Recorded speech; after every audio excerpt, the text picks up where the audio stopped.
now we're at the point of the address to the nation on this leadership forum for all our panelists. And I'll start with Stella as she takes to the stand over there. Stella Agara, as introduced earlier, is a governance and youth development specialist, and she is also a UN anti-corruption ambassador.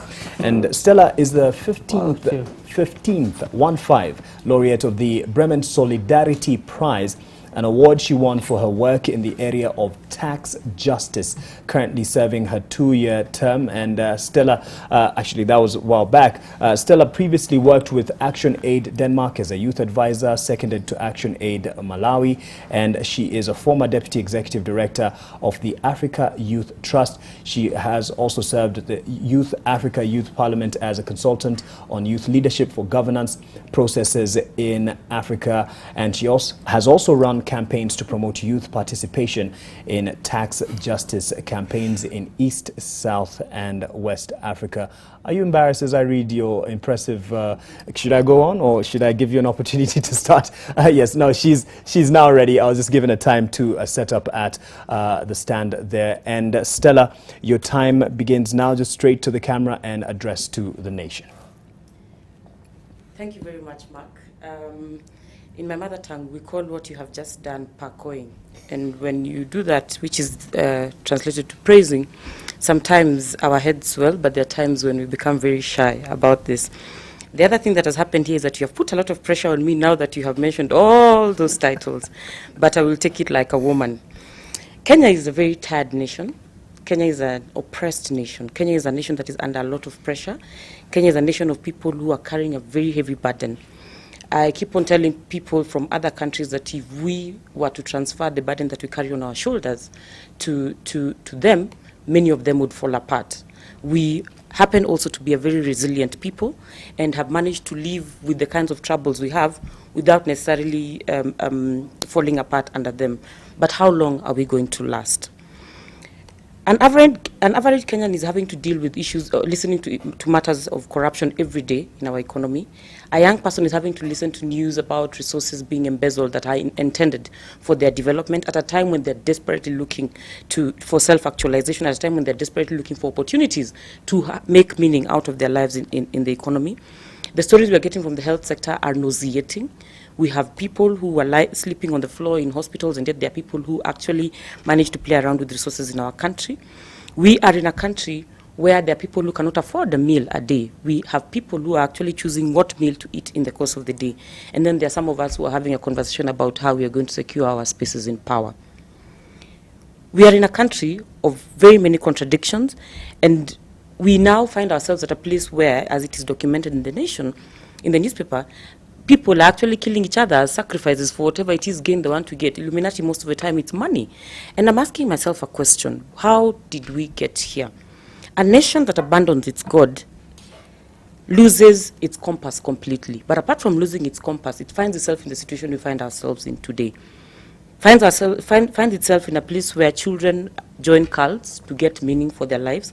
Finds its place in a place where couples kill each other because of very small conflicts like sugar or who's supposed to go to the shop or who's supposed to carry the baby. Finds itself in a place where people start killing themselves for sacrifices. This is the same nation where we are ranked, is it 54th, in the ease of doing business? And yesterday I was privy to a conversation that happened in a WhatsApp group I was in, and one young person was asking, what is this ease of doing business about? We keep on saying that Kenya is ranking in the ease of doing business, and yet there are businesses that are closing shop here. He was a bit disappointed when it was clarified that the ease of doing business has got to do with how easy it is for multinational corporations to come into Kenya and set up their businesses. It has got to do with how fast they can establish the business, how fast they can register, how fast they can actually set up whatever it is they want to run in the country. Profitability and longevity are not one of those factors and are not even considered in this. And even the studies that eventually, the indices that eventually place us at 54th, do not put into consideration the interests of employment and the local indices that we'll be looking at in terms of development. For this reason, we must begin asking ourselves when we will start looking internally and tell ourselves the truth about where we stand. Part of those truths are what BBI set out to interrogate. I don't know how well BBI has managed to interrogate these issues, but then I can already see that Kenyans are still going back to the issue of leadership and the issue of who is going to be at the helm to make decisions. BBI on its own is a good initiative. My colleagues here have said on the panel that the BBI actually came and saved us from extreme tension. We were not very far from falling apart, and Kenyans should not even be thinking of anything else that would lead us to conflict. That place where we were was a bad place, and BBI got us out of that place. There are a few issues that different groupings are actually posturing about. One of them is the position that has been taken by Central Kenya. We have the Tangatanga group talking about a different other different issues that they're posturing about.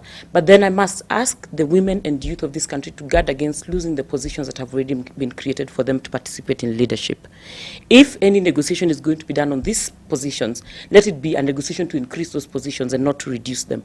For women, they should totally set their foot on the ground and refuse to move if any of the decisions will include reducing the positions for women. I'm also encouraging Kenyans to look at this report critically, and as they organize, they must ensure that they do not set themselves back to start negotiating in the corners that brought us to where we are today.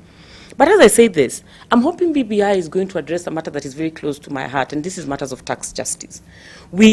Our leaders have negotiated us into the mess that we are in right now. Multinational corporations have managed to benefit from our economies in Africa in general, including Kenya, for a very long time. And we are now having an opportunity to have a conversation about how we are going to conduct ourselves. What are we saying we are going to do? What are we saying? What kind of positions are we going to take? Kenya is currently in a marriage with China, a marriage that recently happened. The marriage with China took place before we had annulled or made a decision about what to do with the marriages we had with the US and Europe. And as it is, our president is attending a reception for our new marriage with Russia. What are we negotiating? What are we giving away? What are we securing for ourselves? Are our interests at the top of the table, or is somebody else going to be benefiting? Very recently, I was in Rwanda attending a dialogue on asset recovery and putting together an African position on asset recovery. One of the conversations we were having is that Africa needs to take a position that we must recover all the assets that are lost to corruption, to tax evasion, and to multinational corporations actually stealing from our economy. But there was an addition about regaining what has been lost to colonization, because there's a lot of historical artifacts that were collected from our continent. I am saying that when our leaders continue to negotiate for us, even as the president is negotiating for us in Russia, they must put into consideration the fact that we've lost so much, and the next relationships that we create, the number of marriages we're going to get in, we take care of our prenuptial agreement in a manner that will secure our interests at the end of the relationship, because some of these relationships come to an end. Apart from that, they must constantly ensure that in the end, it is the country that benefits. We cannot constantly be giving.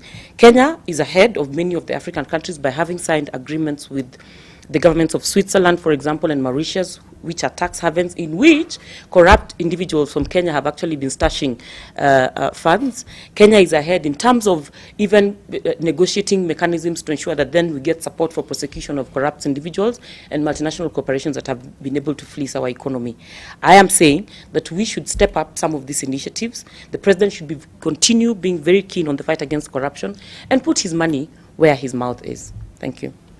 Well, Stella Agara, thank you for that. Some themes brought out there, especially speaking to the leadership and even to the country. First of all, acknowledging the fact that Kenyans are tired, looking at why or how did we get here? And even as we get into these agreements and partnerships with the international, the other government, the international world, rather the rest of the world, we need to be able to secure our interest as a nation. Next to her is Professor Peter Kaguanja. He is a former government advisor. I don't believe, maybe he is still an advisor behind the scenes, but he is currently the Chief Executive Officer of the Africa Policy Institute and has served as a co-director and strategist for the government secretariat and managing the successful constitutional referendum of August 4th, 2010. Professor Kaguanja, your time starts now. That's a very generous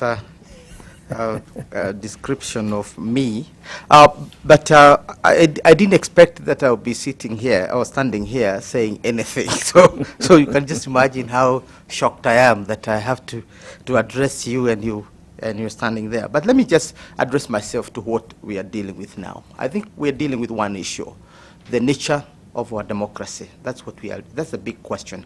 BBI, Punguza Mzigo, and everybody is an assessment of the nature of our democracy. That's all. And all the other issues that are coming into play are about those who are happy and those who are not unhappy about our democracy. And therefore, the big question is, can we manage to build a democracy that is going to take us into the 22nd century from where we are without basically butchering each other the way we have done in the past? I think that's the big question. And that's where the handshake came in.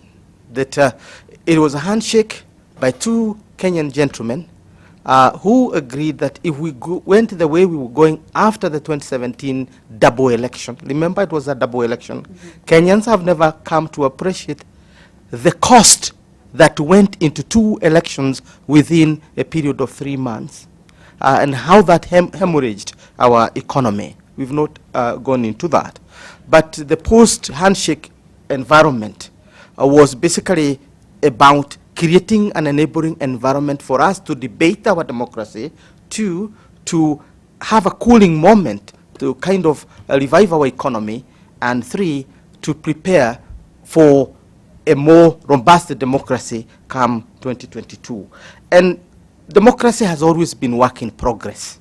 Let nobody tell you that after this BBI and others that we have gotten to the level of happily ever after in the democratic world. That's a lie. Democracy is a mirage. You have got to keep on. It is one Jaramogi Oginga Odinga who told us that actually democracy is like a hedge. You trim it to your taste. So then, what then do we need to focus on? Because I don't want to discuss BBI, I don't want to discuss Muzigo, I don't want to discuss anything. I just want to say, what do we need at this juncture, this revolutionary moment? What do we need in order to bring our country and our democracy together? First and foremost, I think we need to focus on our history. We are very, very a historical people. We don't learn from our lessons in the past. The current coronation in Japan tells you that Japanese, the third largest world economy, still cares about their history. They care about their institutions. However outdated they might look, that is what is theirs. Us wearing our clothes, Kenyan identity is important. We need to produce a Kenyan identity. We need to produce and market a Kenyan brand. And a Kenyan brand is basically rooted in our history, and we need to go back to that history. We need to start looking positively at our leadership. They were not angels, they made mistakes, the Kenyattas, the Odingas, the Boyas, they made mistakes, but we have a lot to learn from their struggles to give birth to this nation. The second thing we need to look at is the quality of leadership that is going to get us there, democracy. The Greeks would talk about three things that must be in leadership. One is what they call pathos, the ability to care about other Kenyans or other people. The other one are ethos.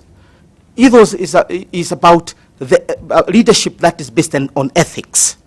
And the third one was logos. Logos is based on knowledge, not based on kind of mediocrity and things you would call, selfish such. So those three elements must be in our leadership. And our leadership, therefore, must not be self-centered.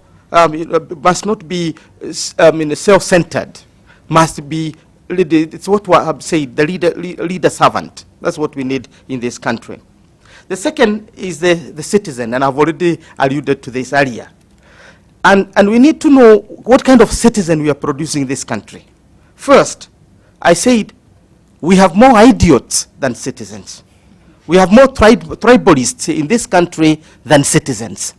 We need to invest in creating a citizen. A person who thinks beyond their tribe, a person who thinks beyond their ridges and their valleys and the waters in their neighborhood. People who don't think about their families, people who think about Kenya, people who think about everything. And we have institutions. Kenya is a God-loving country. We have churches, we have mosques. We should nurture those to create the Kenyan citizen that we need. Not an idiot and not a tribalist. We need a citizen in this country. Thirdly, we need an enlightened citizen.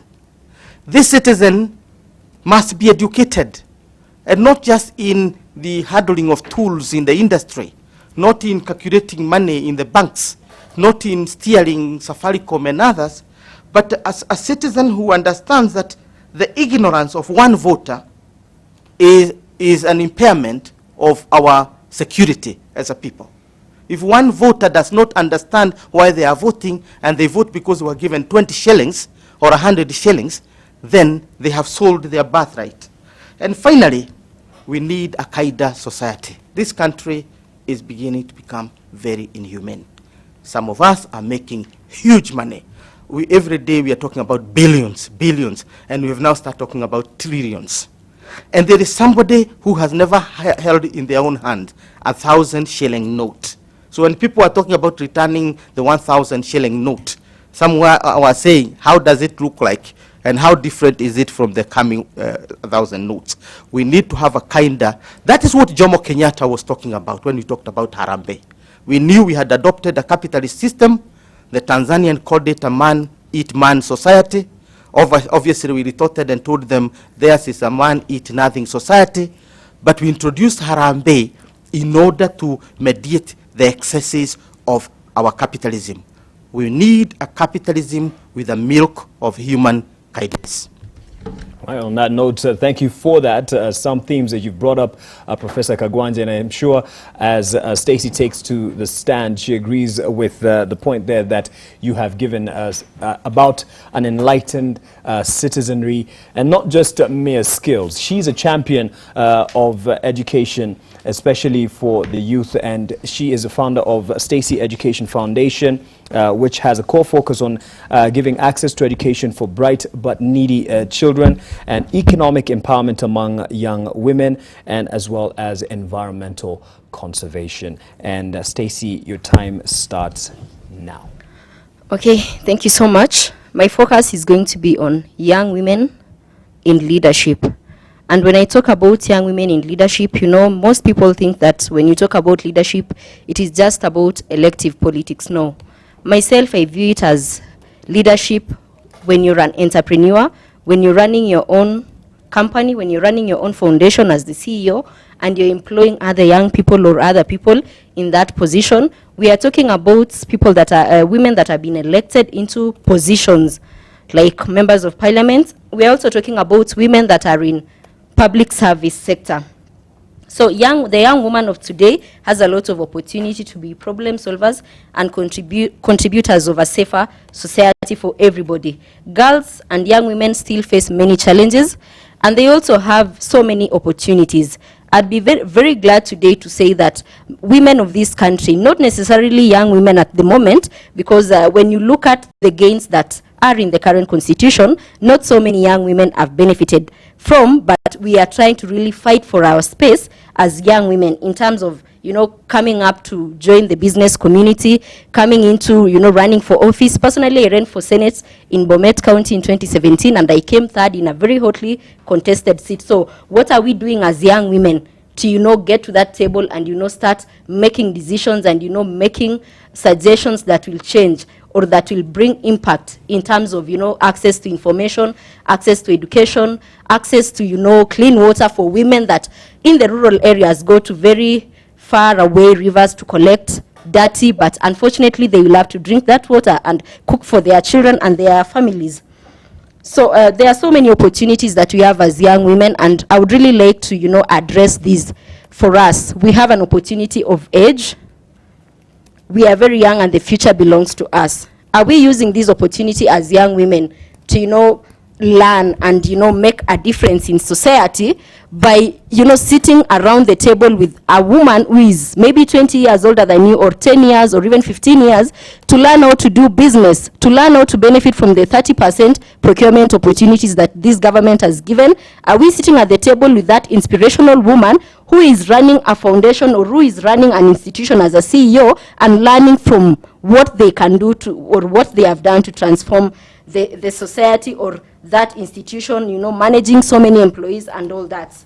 What are we doing to build our character so that by the time you're 40 years, by the time you're 30 years, by the time you're 50 years, you're totally a different woman? Today, I'm sitting here. I never knew that I was going to get inspiration from one of our panelists, and we look forward to, sitting down with her, for instance, to learn from it and, learn from what she has done. There are also constitutional reforms that gives us an opportunity as women and as young ladies that want to venture into leadership, venturing into politics, getting elected or getting nominated or even getting slots to serve in government, boards and board of directors and nomination slots and serving as a public servant. There is also, I've talked about access to government opportunities. What are we doing as young women? Are we just sitting there and saying, I've finished my degree and I'm not going to do my second degree because I want to get employed? It is not about getting employed. It is about getting your mind to be expanded and, learning from that environment of getting to interact with different people from different cadres of life so that you can be able to explore life fully and make sure that you make good use of your youth. We also have non-state actors giving us opportunities as young women.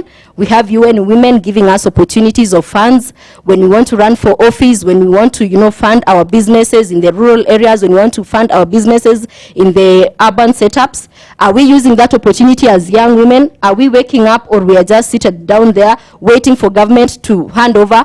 I want to challenge our young women today that nothing is given. You must wake up and take it. And it is not about, waking up and taking it. If you lose your focus. No, you must continue fighting and you must be passionate and consistent in what you do. There are so many challenges that women face. I will start with the challenge that, young women or that have passion to lead or to be elected into office. When I was running for Senate in Bomet County, I really faced so many challenges where people were asking me, are you married? Can you lead a family? Have you raised children? So that is one of the biggest challenges that we face, even as we go out there to fend for ourselves or to look out for what we want to achieve, what we want to do with our lives and the focus that we have. There are also situational hindrances to growth. We don't have experience, and with that, we are not even being given the opportunity. So it is a challenge for those people that are already doing well in life. For instance, those who have developed their businesses, those who are already in elective positions, to have trust to give young women a chance for them to lead, a chance for them to do business, a chance for them to showcase what they can do and what they can deliver to this country. More than 50% of those people that make decisions in this country are men. And we often find that most of the things the decisions that are made, I would proudly, talk about the board of directors of so many parastatals in this country. How many women do we have, for instance? Is it 50%? No. You can get to a parastatal where they have 10 board members, but only 2 are women. So, and the same people, you can find a parastatal where the MD is a man, and you have 8 men in that. So we need to give an opportunity to our people. We also don't have a trust fund that funds our businesses or that helps us to access money that can effectively help us to fund the business opportunities that government give us. And to finish on that, the finish line is not always safe for us, because when you look at the appointments that are given, when you look at the nomination slots that are given out, is who gets, you get what you get because you know someone in a powerful position. So we need to start looking at merit and looking at who really deserves to be given that position. What have you done in your personal capacity before you are given an opportunity to go and do something else? There is also a generational gap, and this is what I would like to address to the older women that have been elected, that are in powerful positions in the executive, in the judiciary. We need to start cutting that generational gap that we have, because in the next 10 or 50, 30 years, how many young women will you have mentored to come into those senior positions that you're there in? A solution that I have, we can help young women by giving them networks, by opening them doors in boardrooms and inviting them to give speeches so that they can be able to deliver on what they really want to do. To my fellow young women across Kenya, can you imagine a world created by you, the bold young women, coming together to decide for our own future and shaping the decisions that affect not only our lives, but that of the communities? So let's focus on and fight on as young women so that we can get into the sector of, elective politics, get into business, and also, get to public sector and serve the community the way we can best. Thanks. Thank you, Stacy, speaking for the women leadership, especially young women.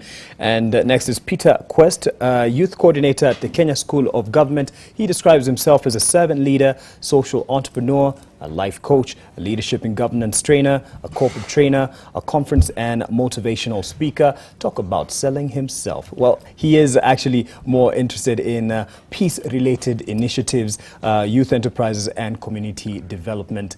And your time, Peter, starts now. This is falling. Just to hold it. Good morning. I mean, I feel like I'm actually dressing, but there's an audience. I mean, I just have to say all these nice things when I'm looking at you guys. One, of course, this is a very great opportunity that you're giving Kenyans to really share their views and, of course, speak to their heart and, of course, the things they believe in. I want to talk on a topic that is very pertinent to me, and, of course, apart from peace, the other important part is leadership. I believe the challenges and, of course, the hopes that we have as a country is investments in leadership. If we can think about leadership in a very more serious way, then I think most of the challenges or the problems or the issues and all the sort of things and the disparities that we go through, is there a way this thing can be stable? Just hang on to it. Yes, so I think if fundamentally the concept of leadership was something that all leaders were actually elected for the purposes of leadership, but not for purposes of self-gain, then the country would be more united than before. If leadership was purely for actually uniting Kenyans and, of course, making sure that the resources are evenly distributed, then I think we could not have all disparities that we have. And, of course, we could not have what is called cultism, whereby few leaders think that they're better than other leaders or better than other people. I want to talk about foundational leadership. Like, for example, I want to give an example, and where perhaps our country need to think through is that, and I like what Professor Kaguanja said, our history. How do you remember history? If you look at, for example, the foundation of Singapore, the vision that was set in place was to set in a place that is a country that was considered a generation after generation. It was a country that was willing to invest in the future of its generation.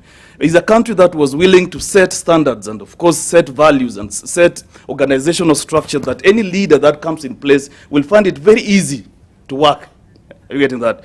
It's a country that was actually set on, thank you. Well, it's a country that was set to find that, of course, that growth is necessary. And, of course, unity is fundamental. I think if you look at the way we focus on ourselves as a country, leadership has been for self-gains. People have been elected in positions of leadership, not because of representation per se, but how much can I get out of this?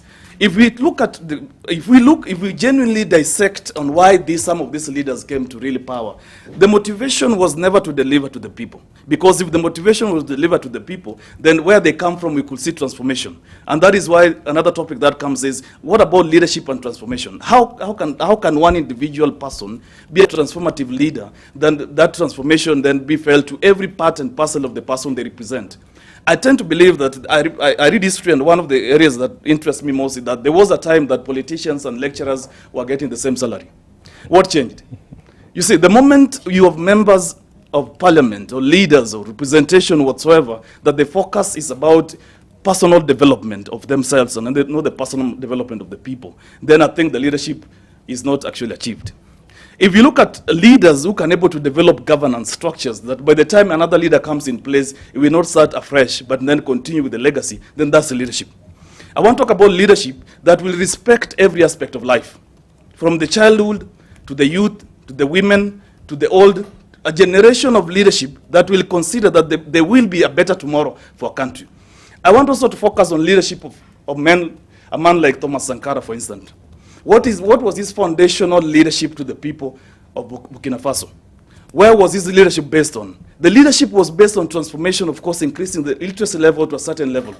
Are you getting that? So if we have leaders who can think about a nation before them, then I think the leadership will be addressed. We have met leaders and have consistently have leaders who we have known since we were in primary school. They're still the same leaders. I tend to believe that there's a time that your leadership or your aspect tend to usher in other leaders. Is our leadership embedded in a way that it can usher other leaders? Are we able to think through other people that who can lead this country? Are we able to create an environment that any other young person from somewhere else necessarily does not need to have money, but then because of their contribution and their aspiration to lead can get an opportunity? Do we need to look at people because of their personalities and then give them opportunities of leadership? Are we talking about leadership that will end immediately the person leaves the office? I think if you ask me keenly, the country needs to put as much resources as possible to building new generation of leaders. And when I talk about new generation of leaders, I don't purely mean politicians. I'm talking about industrial leaders. I'm talking about sports leadership. I'm talking about entrepreneurial leadership. You see, the environment must be equal. Most people say that America is a land of dreams. How can we make our country a country of dreams? How do we make sure that a young person in the country who has aspiration to do business can actually thrive and do that business without really having a challenge in businesses? I remember my colleague Stella Agara was talking about how easy it is to do business in the country. Are we getting that? Are we able to build a society whereby any other person can actually have a dream that can be achieved? I remember former President of the United States, Barack Obama, moved people with a passion for, yes, we can. Is there any leader that can stand up and say, okay, I am in a position to lead and I'm leading because I have the techniques and, of course, the qualities of leadership to give? Or am I supposed to be groomed from a political party? Then for me to move in and, of course, I have to pay so much things. I think as a nation, for us to really think about unity, progress, prosperity, I think we need to think about men and women who will stand up. I am in the opinion that any gender can lead, any age can actually be groomed for leadership. I tend to believe that we need to start talking about growing a family. For example, the fundamental principles of girl child and boy child. We need to, from the onset, believe that the equal rights for every boy and child. The treatment should be on equal terms, so that we don't reach a level whereby we fail. Girls are more given opportunity than boys, or boys are given more opportunity than girls. How do we invest in our children to make sure that there are competitive genders in this world? There could never be a special gender. And I think if we have leadership that can actually speak to the family component. I remember one of the key things that the current president of the United States said, that I'm bringing back God to White House. How are we able to bring leadership that can actually embrace the worship? Do even our politicians go to church to genuinely worship or to discuss politics? Can we get leaders who will genuinely go to church and sit in the back seat and, of course, worship and go home? Carry their family. How many of us have seen them carrying their children and their wives, introducing their wives and children, so that we can emulate and embrace? The reason Obama became very famous, he continuously worked with his family. He worked with his wife and his two daughters. People embrace the family through those kind of things. And I think it's high time that we have leadership that can think of a family as a fundamental principles of moral value of a country. And of course, to finalize on it is that a country as good as Kenya need to start thinking through investment in so many areas, and especially create more opportunities and, of course, fair grounds for young people to compete favorably in business, in sports. The current government was supposed to nurture talents, and of course, nurturing talent will, in this case, will mean that creating an environment for them to do sports. And yet, of course, we will continue to push as citizens of this country, know that the stadiums that were promised must be created so that young people who are entitled, who are passionate about talent and development can actually get opportunity to grow. Remember, not white collars will give jobs, but sports talents will continuously give jobs to this country. We know how much sportsmen and women get. Are we in a position to genuinely put leadership in the sports organizations that will think about developing those platforms and environments and grounds where young people can actually develop their talents? I believe in a Kenya that will be growth in that area. Thank you so much. And Thank you, Peter Cuesta, and you almost dropped the mic there in the way that you ended. But yes, thank you for your address to the nation. And Stella, now we can get just reactions as we wrap up. Time has really flown. As you were making your pitch, Paul Collins says, the speech by Stella Agara is so accurate. It has addressed my raw frustrations in a way that has not occurred in the recent past. Kenya must put her house in order, to the themes that have been brought up in the other address to the nation. I'll start with you. I think my first reaction has got to do with the matter on whether or not to have a parliamentary system or to have a presidential system. For me, the big question that Kenyans should ask themselves is what are we getting out of universal suffrage? Our constitution anticipates that our electoral system will allow us an opportunity to participate in elections and elect through universal suffrage. But the one thing that we must recognize, it is not just universal suffrage for the sake of it, that one person goes and votes for whoever they aspire for. It is also based on the aspiration for fair representation and equality of votes. The question we should be asking ourselves is, are our votes equal? Yes. Do our votes count? When we go and vote, does that vote count for anything, or is there somebody else who's voting behind the scenes? Is there somebody else who's making the decisions behind the scenes? If somebody else is making decisions behind the scenes, what business do we have waking up at 5 in the morning or at 4 in the morning for those who try to go and queue and vote? My other reaction has got to do with the sentiments by Professor Kaguanja about investing in creating a citizen. We have very many Kenyans right now who probably were previously citizens and have now decided not to be citizens. Yes. When you see people who are able to evade taxes and then come and deny that they did not evade the taxes and there's evidence that they evaded taxes, when you see people who are not willing to participate in national events, that they're being begged to participate in national events, when you see citizens refusing to be registered through a Huduma number operation, for example, which until now I still don't understand, then you know that you have a problem in the country. Because in countries where people are citizens, they willingly pay for their taxes because their taxes eventually translate to services. Yes.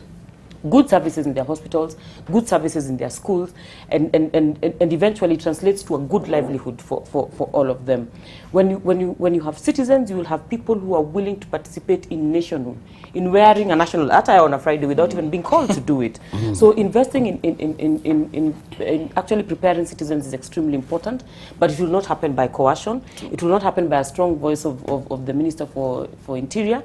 It will happen as a result of Kenyans feeling like they belong to the country and their participation in this country is actually valuable. Right. The other thing that I think we must safeguard against is jumping onto this bandwagon that democracy is a fallacy.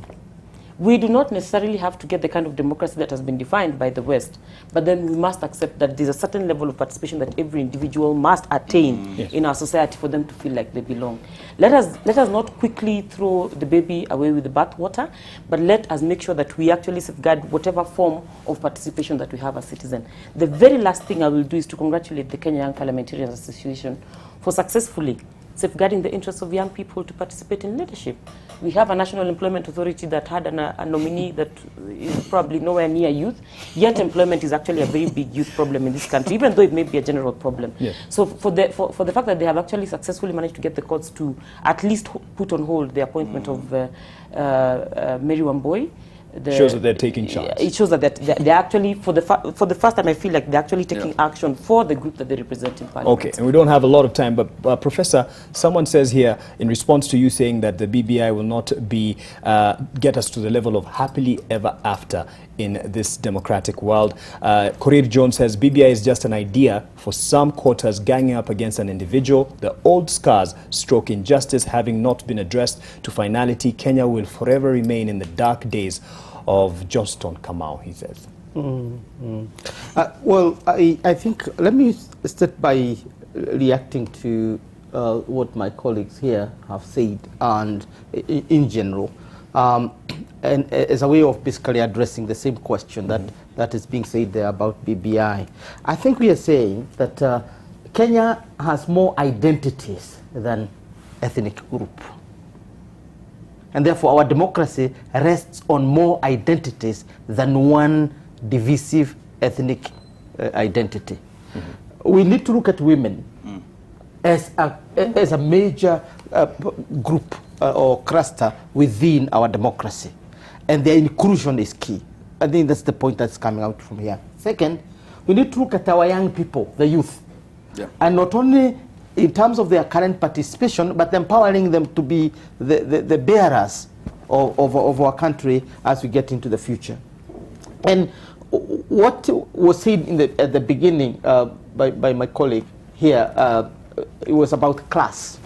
That we're beginning to see the emergence of sentiments of class, which are natural for a capitalistic society, but which we must be very careful how they come. The hustler versus the rest kind of syndrome.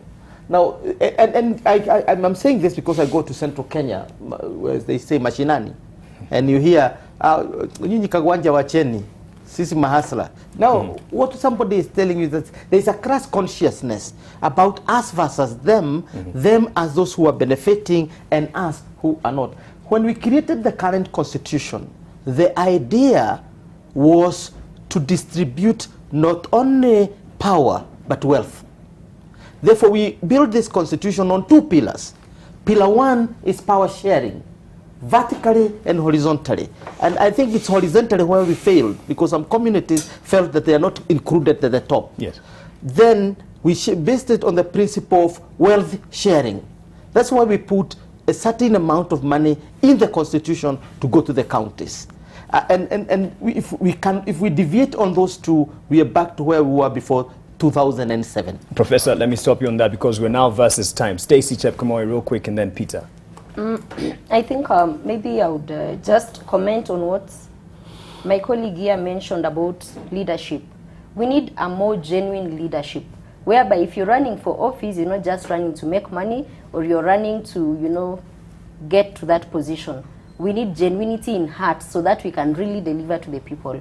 All right. Yes. Peter Quest? Of course, I want to concentrate on the servant leadership, and of course that to me it's a leadership that will actually transform the people, and it's a leadership that is vision based, and leadership that is transformative in nature, a leadership that is organizational structured, so that we have men and women genuinely who are in positions of leadership for delivering of services to the people rather than not for personal gain. I think that's what I'll say.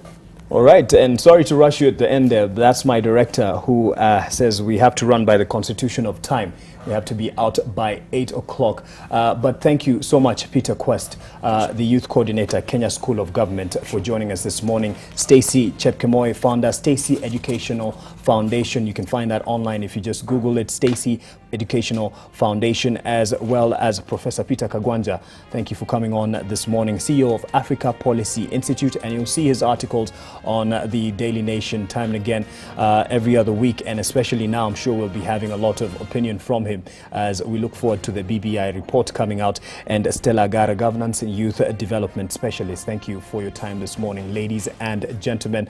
And yes, let's go look for that attire that can represent Kenya. And the ladies have done well, and we need to do some work here as the gentlemen on the discussion. The Line Air is back next week. I'm sure you're happy about that.